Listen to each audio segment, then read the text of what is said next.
Today I'm going to show you how to make my multi-purpose red sauce.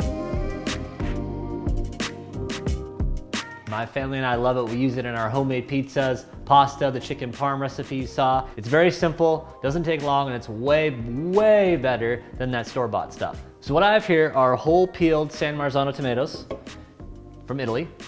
Get the good ones, don't cheap out. And you're just gonna get in here and squunch these all up. Don't be afraid. I am now going to get a pot, heat it up on the stove back here. Good amount of olive oil. So I do 1 white onion. Saute down the white onion. So not much to it here. You don't want to sweat these down all the way like you might in some other dishes, but you just want them not almost translucent or translucent.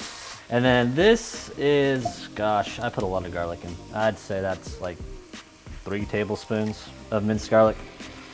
So let's put that garlic in there. Saute that down just a bit. You don't want to burn it. This is a couple tablespoons of tomato paste. You want it to coat all your onions in there. Now you turn your heat down, and here are your San Marzanos. Woo. Tablespoon of oregano, about a half a tablespoon of red chili flakes, good amount of salt, a good pinch of pepper.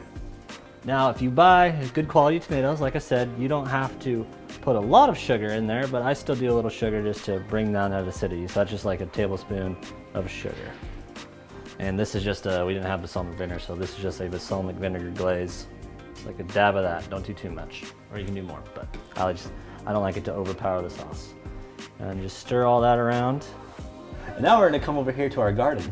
Got a couple big leaves and a couple small leaves of basil. And we're gonna come back over to our pot here and throw those in. All right, so as you can see, your sauce is now up to simmer.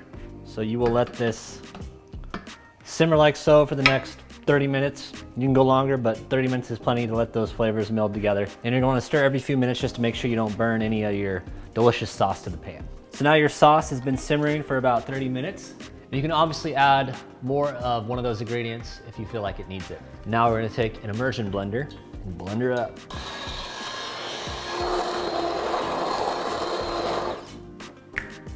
Delicious. Gosh, you can even make grilled cheese right now and just dip this. I mean, you can drink this. This is so good. And there you have it. Feel free to double the recipe, make as much of this as you would like.